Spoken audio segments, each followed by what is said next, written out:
This section is going to show you an example of a report card that I created in ReportWorks, and it's also going to show you what the teacher sees in the teacher gradebook.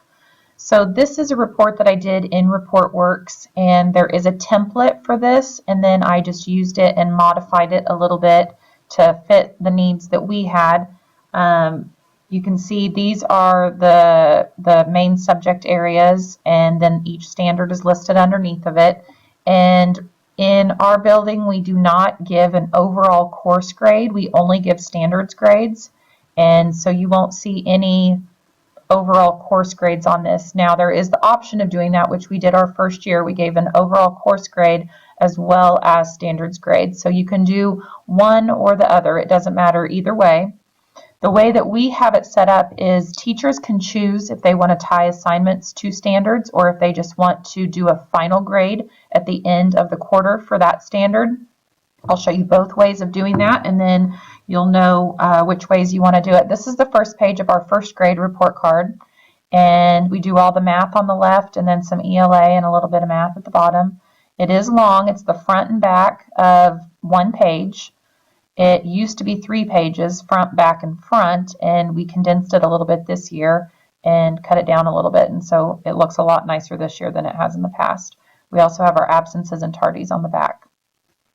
So that's what that looks like. That's the end result. And what the teacher sees in their grade book is just like normal. They'll go into the quarter, and they'll choose the quarter here. And I hid the students' names so you couldn't see those over there, so you won't see that, but you will see the actual assignments that they made. And I'm in a first grade math class, and in that math course, under assignments, you're going to see, just like usual, an assignment. If you double click, there's a standards tab at the bottom, and I'll show you how to put that in. It doesn't always show up unless you actually enable that for them. And the teacher will go into the assignment, create it just like they normally would, but they would click on the standards tab and then be able to tie the assignment by clicking on whatever standard meets that. They can use multiple standards per assignment, or they can just use one. This first grade, I've noticed most of them they only do one, but you could check more than one. And then what that looks like in the score sheet is you'll see a little S, and they call this the standards drawer. If you see an S there, that means that the assignment is tied to standards. And if you click on it, it opens up that drawer, and you can see the assignment grades that were tied to it. Now, what this teacher has done is all she had to do was type in the number of points that they got out of 12 on the assignment, and it automatically filled this in here on the standard.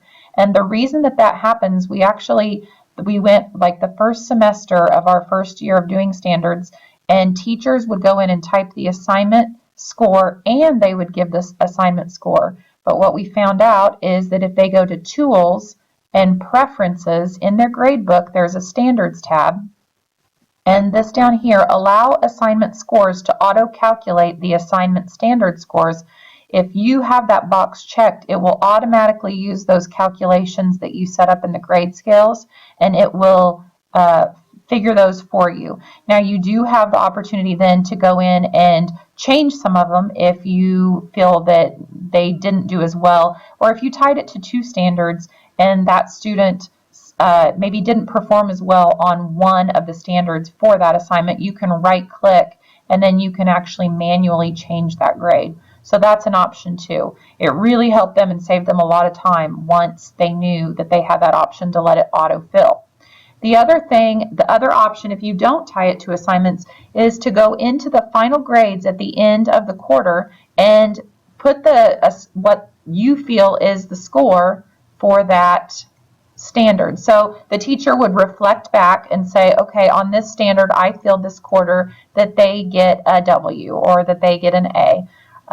You have to think back and be able to then fill those in manually.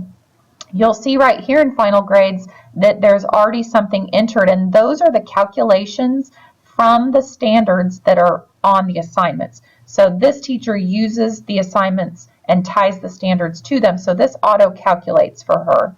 And what this will do in the assignments then is or in the score sheet, a teacher will then have many assignments tied to that standard. So just this one standard might have 3 or 4 assignments tied to it.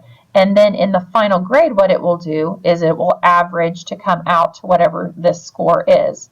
That's also determined in the preferences under standards to enable standards-based grading with assignments and to default of this one has the most recent. Some of them do the average though. So in that situation, so this one, whatever the last assignment for that standard was, that's what it's putting in for the calculation.